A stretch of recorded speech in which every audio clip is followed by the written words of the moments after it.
Hey, vinyl community, Jeff here again. I wanted to do a quick contest entry video. This is for Rod, the Happy Hippie guy. He was doing a contest for his 4 years in the VC, which I think I passed recently too. So we're right there around the same time, it looks like. The idea is 10 things you'd like to see in 2023. Something along that line. I forget the exact wording, but and these are just like fantasies or things that you'd like, maybe even things that could be true that you are going to want to achieve in 2023. I think most of mine may be closer to fantasies.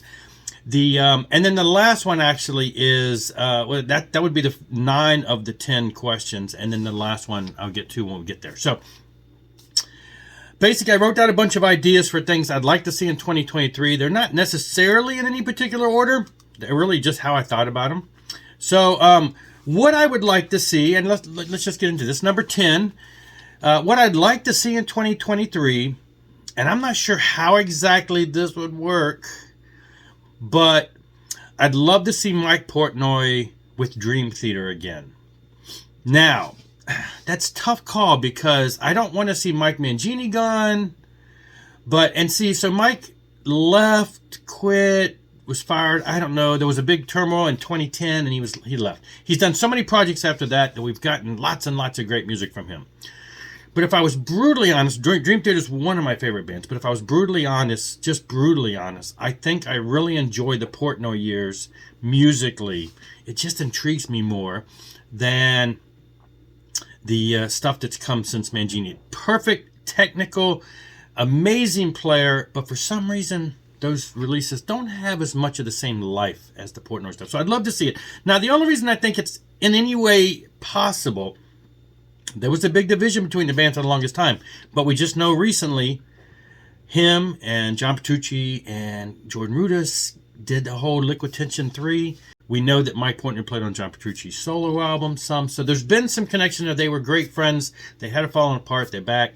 I don't know where it may lead. Like I say, I'd hate to see turmoil in the world. I don't want to see anything with Mike Mangini problem. So I don't know how it would play out. But I'd love to see in some way Mike Portnoy get back together with Dream Theater and do something. Even if it was an album or a tour or I don't know. Whatever. Dreams can happen, right? Number 9, I'd love to see King's X on tour. Now, King's X just came out with a new album after 14 years since the last album. I saw them live in 1994,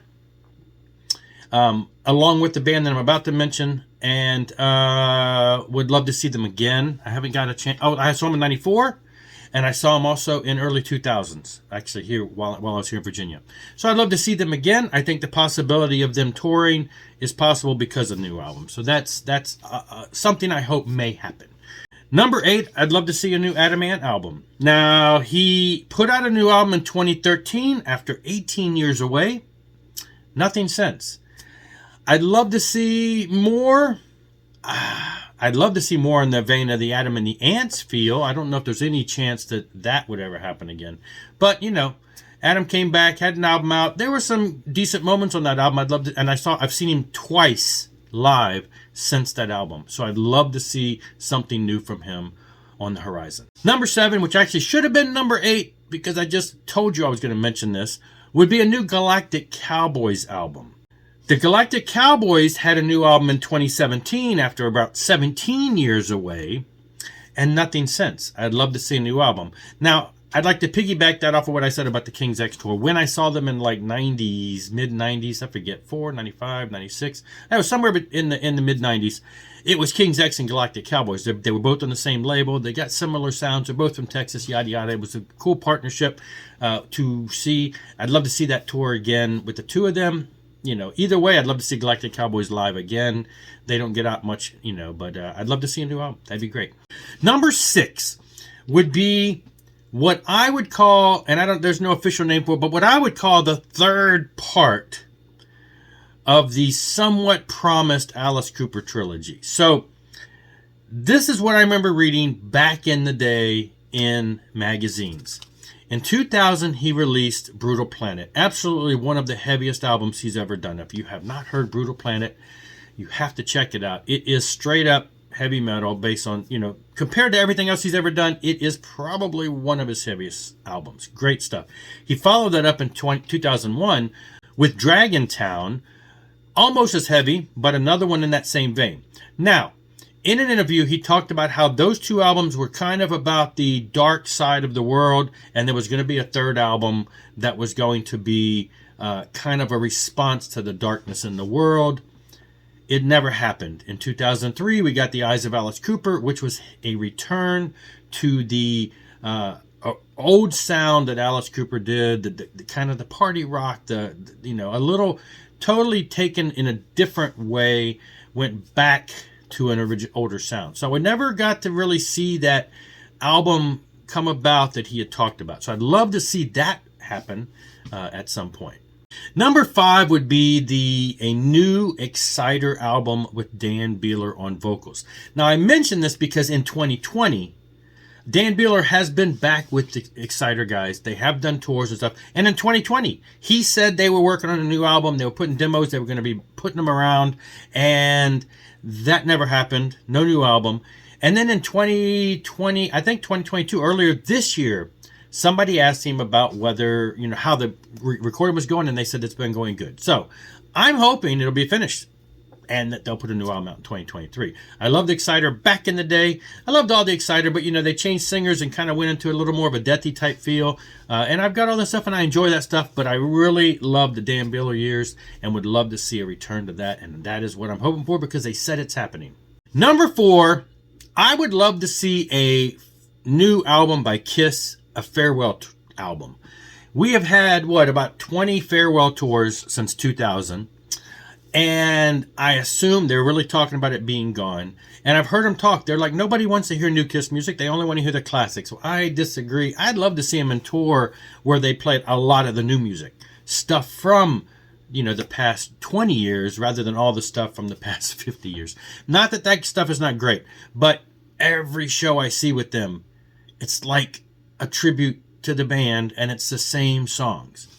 1 or 2 songs from the past 20 years. Anyway, I would like to get a new album. I mean, we heard Monster years ago. But if they're going to go out, let's get some new studio music out there. I mean, they've got the chops. They can do it. Put out some studio albums. Continue doing that if you're not going to tour.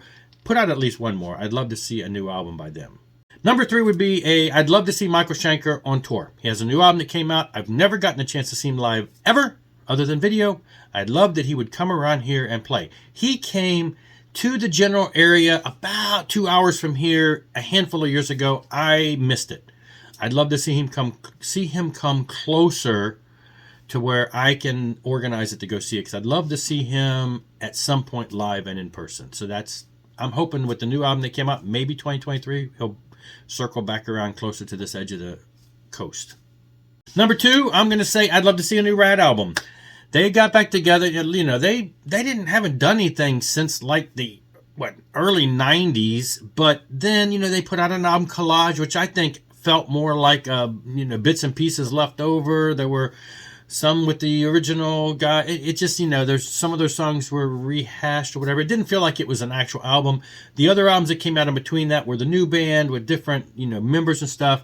And then in 2010, they released Infestation, which I thought was an amazing album, an amazing return for the Rat sound. And then they immediately started fighting and broke up and haven't been able to get along since. You got Bobby Blotzer doing his thing, you got Stephen Pearson doing his thing. Steven's been doing some great albums, releasing some great music. I know it's there. I'd love to see them all get together and put down their problems financially and everything and get the original guys that are still around and do a new album. That would be great. Now, number 1 is kind of a weird and morbid thing, and I've heard some other people dealing with it, and nobody really likes to deal with it, and I don't really like to think about it. And I know Rod said, hey, don't be superstitious, it's not going to happen. But you're really saying, who would you trade to get somebody back? So who would you give up that's living musician-wise, and who would you trade for? Now, I had a lot of different thoughts on this, but really when I listen to what Rod said, it really intrigued me. So I would like to see Jimi Hendrix come back. And the reason being is because he was cut off in his prime. He was considered one of the world's greatest guitar players.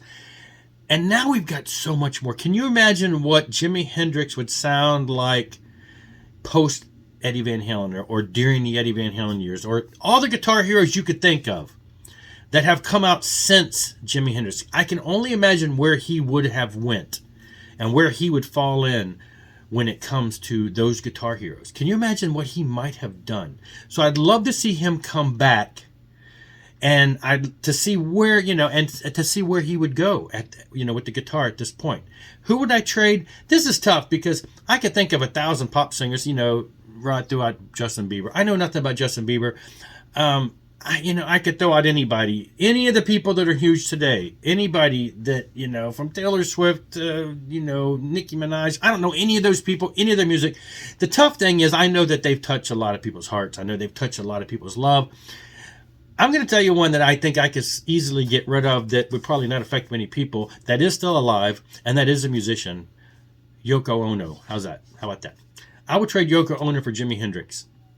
That's my answer, and I'm sticking with it. Anyway, jump on board this Rod's contest. It's fun stuff. Link below, and I will see you later. Rock on and rock hard.